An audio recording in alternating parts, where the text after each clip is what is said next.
everyone, it's me, Juan Gamer 54, back in another video. Today, we're back. And yes, I know what you're thinking. I know what you're thinking right now, looking at the title. Juan, this video was made 5 months ago. Yes, I know, but it just didn't feel right that I didn't check out these videos. And besides, the title did get me interested. So, we're going to be doing a little bit, going back in some food theory. Maybe we can get some style theory in there as well. Because I'm not gonna lie, October I might be busy with a lot of stuff relating Halloween, and so we might as well just start doing this now. So he claims that he made how much?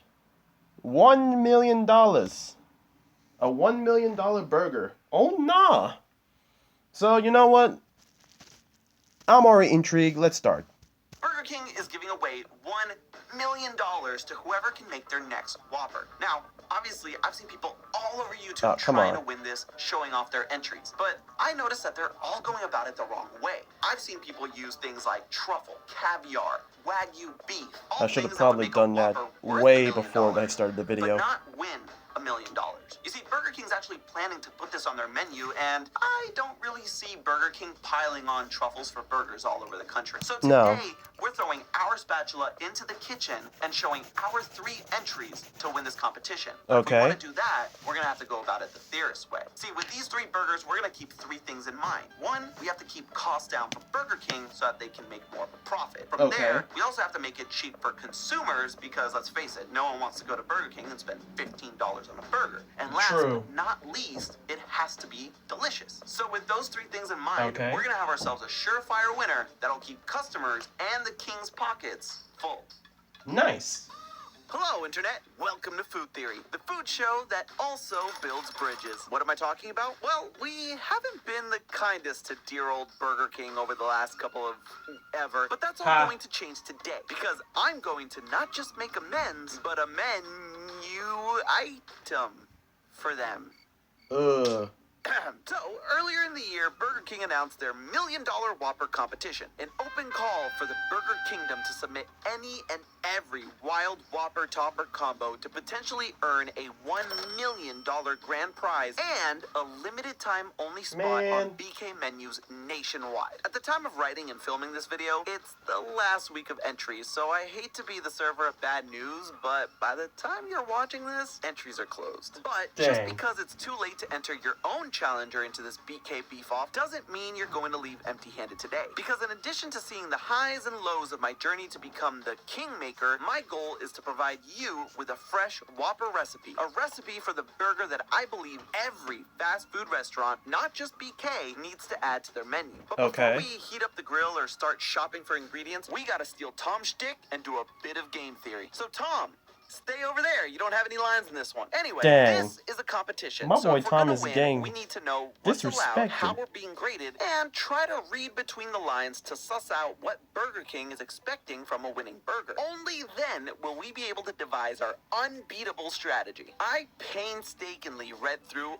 all of the fine print of the $1 million Whopper competition, and here's what we need to know. Starting with the Whopper itself, each entry in the competition has to include either BK's flame grilled beef patty or a vegan Impossible patty. Additionally, we can only sandwich this between the standard BK buns. Sorry, but no pretty patties here. Where we are allowed to insert our creativity is with the 3 to 8 toppings that'll make our Whoppers unique. We mostly have free reign to put any ingredient we want into our burger, provided that the ingredients pass 3 criteria. Obviously, all the toppings chosen have to actually be edible. For safety reasons, we can't include common allergens like peanuts or shellfish. The King also specifies that we cannot add any kind of beverage to our burger. So crafting a Coke marinated Whopper melt is a no-go, even though it would be right up our alley. The official rules also tell us exactly what the judging process will look like. After the contest submission period comes to a close, Burger King will have a panel of judges select 3 finalists based on 3 key categories: feasibility, popularity, and innovation. And here is where our strategy will spawn from. Feasibility is worth 40% of the final decision and is the most heavily weighted of the 3, making it the most important criteria for us to consider. That means we need to focus on the availability of ingredients, their cost, and whether it's something that restaurant kitchens can easily store, prep, and use. Okay. So, adding an expensive white truffle cheese to our Whopper might taste delicious, but Burger King won't see it as cost-effective or easy to source. Likewise, any item that takes too long to prep, can't be made with the kitchen's appliances, or even takes up too much space in the deep freezer will get the axe. Next, BK will assess popularity, worth 30% of a burger's total score. And this, theorists, is where you can come in. See, if you want to help our Whopper get picked, there's a public voting period later on where you can actually vote for our entries. If you want to get updates for that, make sure you click the subscribe button below so that you can help the Food Theory Whopper be the winner. Aside from that, this score will also be based on the expected appeal of the Whopper to the widest range of BK diners. So, although there are sure to be some unique, one-of-a-kind combinations, those aren't what they're looking for. The King actually wants to sell these burgers, and apparently the B in BK stands for basic. Burger King will, however, take our Whopper's innovation into consideration for the final 30%.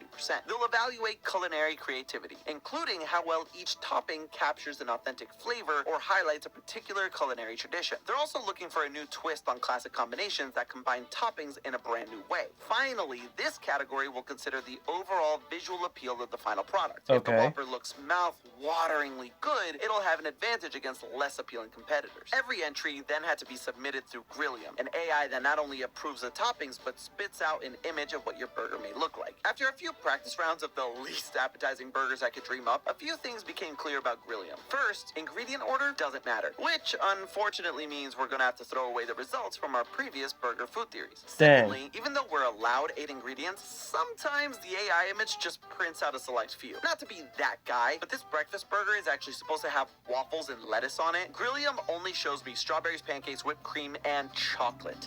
Literally inedible. Luckily, after checking, the AI images are purely for marketing. The judges will be making their decisions off the full recipe submitted and not the fever dream food that Grillium cooks up. So we can just disregard these digital burgers altogether and focus on the fixins. So, alright. Oh, come on! Sherrod Brown promised. Burgers all together and alright, we're back.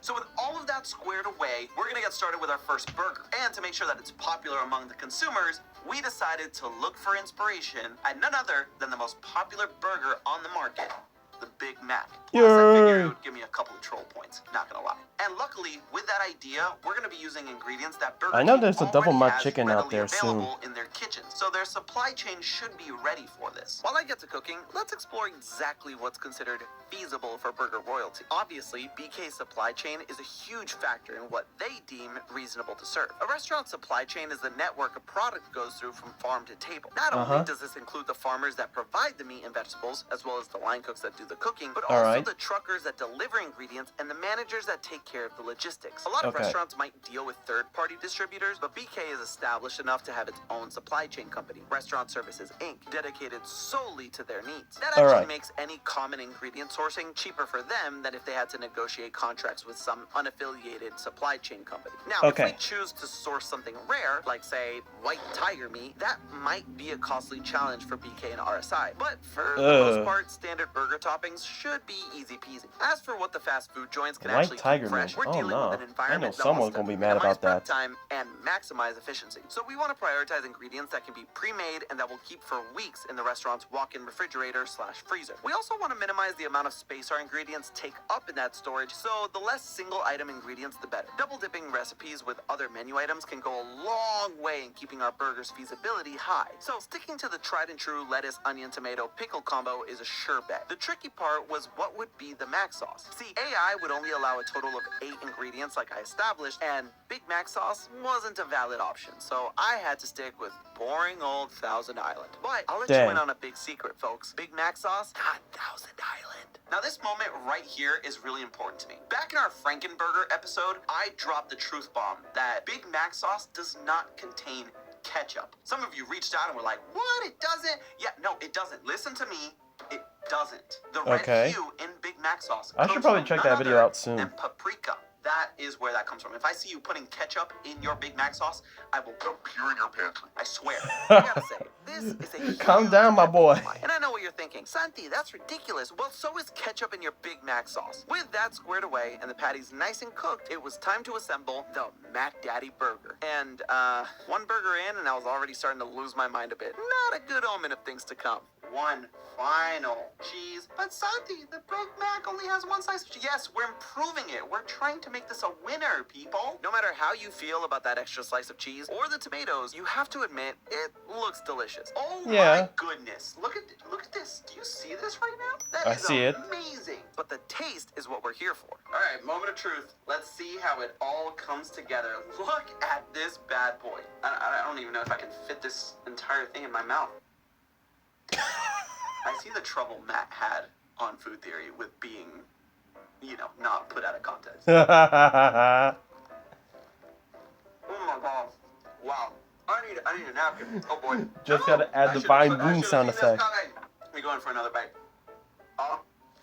Yeah, that was amazing. I needed a minute. The combination of all the flavors just worked so well. There's nothing groundbreaking about it. Like I mentioned, it's all ingredients that any location would already be stocked with, which will keep BK's accountants happy. Unfortunately, there may be one glaring issue with this entry. As it turns out, Burger King has tried to rip off Mickey D's crown jewel plenty of times in the past. The Big King, the Double Supreme, the King Supreme, all BK's attempts at hamburgling the Hamburglar. My mistake here is that this recipe isn't currently in rotation, partially because McDonald's has been suing Australia's Burger King, aka Hungry Jack, over it for the past few years. Hungry Jack actually recently won that lawsuit, so I wouldn't be surprised if there's a return of the Big King soon. But yeah, might be an uphill battle with this Whopper. So instead of looking at their competitor for inspiration, in the second entry, I decided to look at Burger King just a little bit closer. I wanted to keep with the goal of sticking to ingredients we know Burger King has no issue sourcing. But now that I've certainly committed their menu items to memory, I came up with the idea of combining some of their more popular limited edition Whoppers together. The thought here is that not only are we nailing the feasibility and popularity categories with tried and true Burger King ingredients, we're also getting innovation points by throwing together a Whopper that is wholly unique. So how did I come up with this monstrosity? Well, the first stage was surveying all of the promotional burgers BK has previously showcased, from red Spider-Man burgers to black bun Halloween Whoppers. It's a shame that Grilliam doesn't allow colored buns because clearly it's a marketing hit. But besides that, the first thing that immediately jumped at me was that a substantial number of these burgers were built around heat. This made it easy to keep a workable flavor palette. We take the jalapenos from the 2006 Texas Whopper, add the pepper jack cheese from the Indiana Jones Crystal Skull Whopper, and the spicy queso from the 2022 Ghost Pepper Whopper. To build out even more contrast, I pulled out the crispy bacon from the California Whopper and took the smoky A1 sauce from their Halloween version. For my last ingredient, I wanted to honor some of BK's more bizarre promotions. Apparently, in 2022, a single Berlin BK was serving up pregnancy craving burgers exclusively for expected mothers-to-be. Now, these disgusting combos are bad, but they also provide plenty of variety. I know how many of you are secretly hoping I'd add ice cream or fish to my recipe, but I'm nabbing those fries and not looking back. Not because I'm afraid of those ingredients, but because we have a popularity score to worry about, which, after tasting, definitely needed to worry about it. This was a mistake. Let me go for another bite. Don't do it. No. Why? Seriously, nothing about this burger worked. There's a reason why these ingredients were used on separate Whoppers. But even then... Pregnancy Whopper. Okay. Did I just saw ice cream on a burger?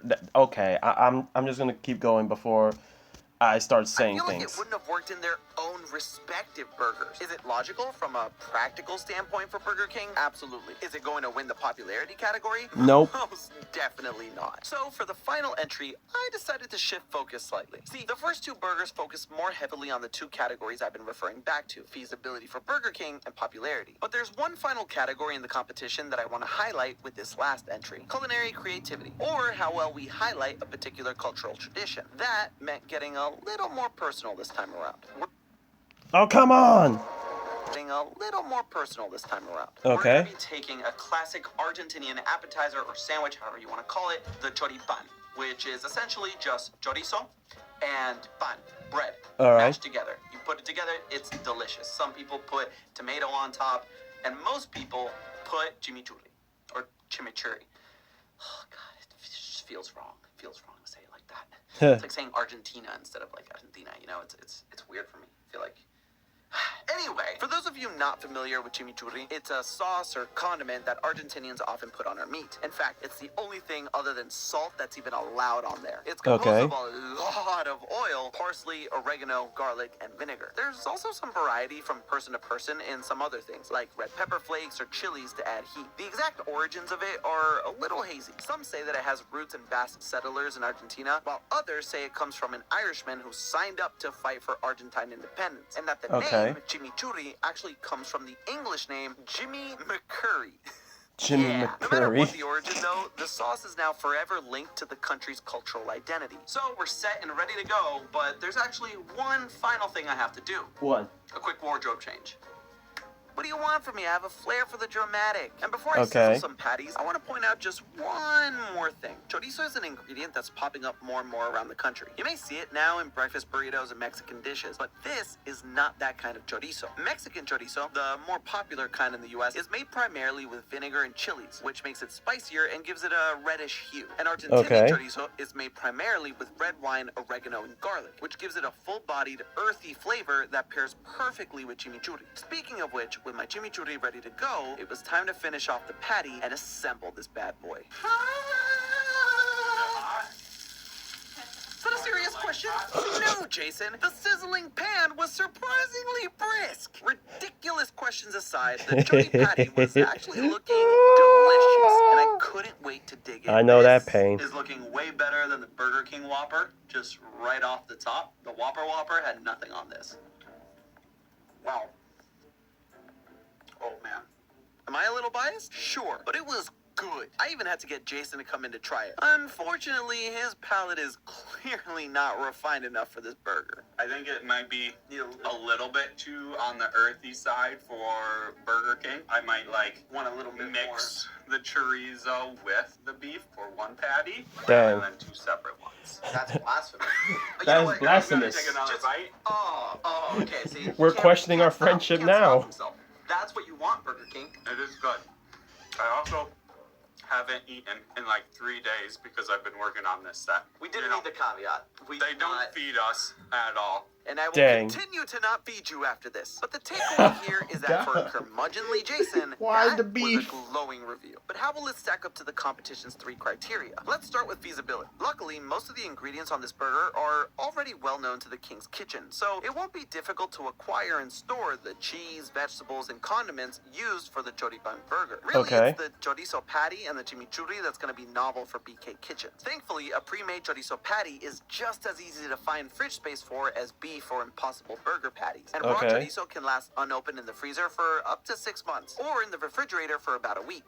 Technically, raw chorizo lasts longer when stored than beef patties, which should be used within 4 to 6 months of freezing or 3 to 4 days of refrigeration. Chorizo is also less expensive than beef. A 12-pound bulk supply of raw beef patties costs roughly $78 total, while the same amount of raw chorizo patties costs about $64. Likewise, the chimichurri sauce should be easy enough to make. In a traditional kitchen, prep time usually only takes a few minutes for a fresh batch, but Burger King can also ship the sauce in bulk. Frozen chimichurri can last up to 3 months, and refrigerated, it can last for at least 5 days. I know for a fact that these ingredients are feasible for any Burger King to incorporate because several Latin American BK menus already cycle in seasonal choripan burgers, and the UK recently introduced smoky chimichurri burgers to their menu as well, which means we're also checking off our next category, popularity. There's already a proven market for these particular Whopper combinations internationally, so it stands to reason that BK will inevitably want to test these flavors with American consumers. My Whopper is that opportunity. Finally, let's talk criteria 3, innovation. By its very nature, my choripan Whopper is already a spin on a cultural classic. Growing up, I used to eat these